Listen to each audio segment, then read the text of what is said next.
Dear students, today we are going to study a story to build a fire written by Jack London. The story is a tragic reminder of mankind's frailty in facing nature unaided by technology. The plot of the story that we can go in detail. It has been divided the three steps beginning, middle, and ending. The beginning, the man with his dog starts his journey to a base camp. It is an extremely cold, snowy morning. Middle, the man starts getting panic when he fails to build a fire with his benumbed hands. Thought of death haunts him. Moving to the ending point, the man runs to escape from death. He realizes the futility of it and lies down to sleep to death on the snow. Dear students, before moving to the story in short, it is highly requesting you to read the story from the textbook number of times. Reading the story from the text, it is very important to know the story well, as well as to know the new vocabularies. So please read the textbook and continue your studies. The story to build a fire is the story of an arrogant, overconfident hiker who, against the warning of one of the native of Yukon, thinks that he can venture in the sub-zero frigid areas on his own and meet his friends at a camp in the evening. From the very beginning of the story, London establishes for the readers how cold it is.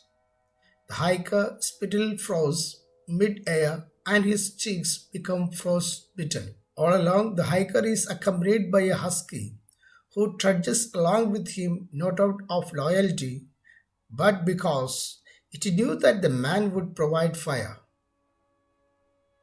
The man ultimately does provide fire when he lights one up to have lunch.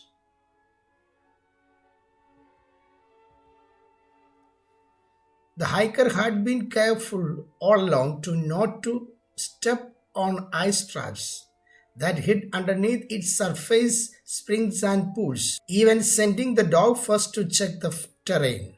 However, despite his scrupulousness, the man ends up breaking through the ice and wetting himself. Cursing aloud his bad luck, the man quickly tries to light a fire to warm his foot here and freezing legs.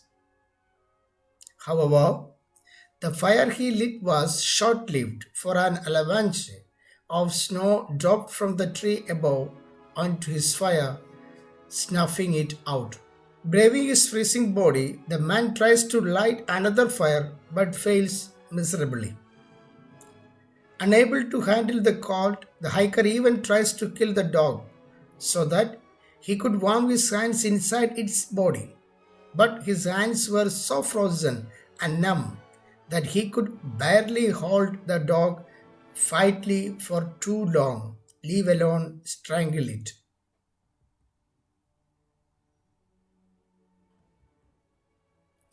Scared that he would lose his life, the man began running like a headless chicken in the direction of his friend's camp.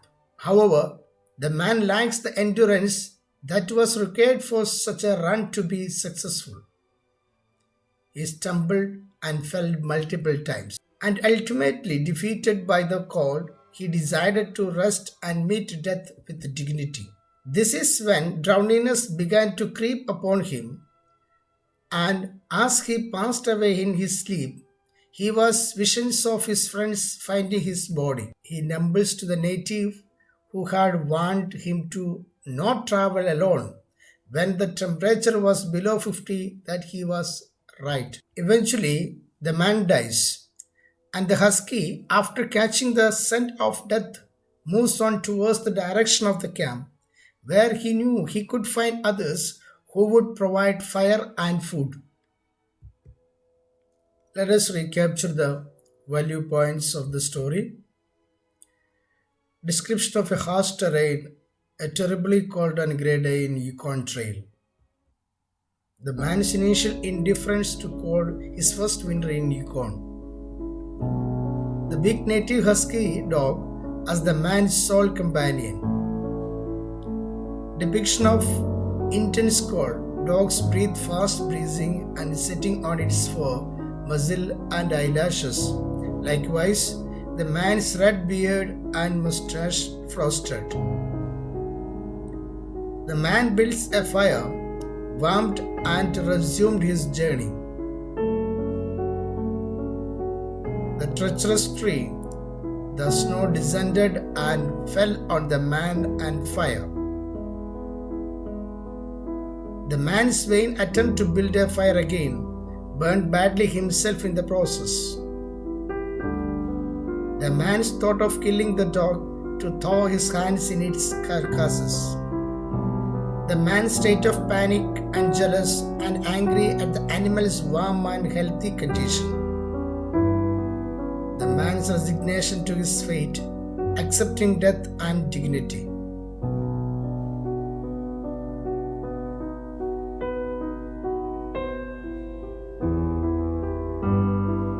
Again reminding you,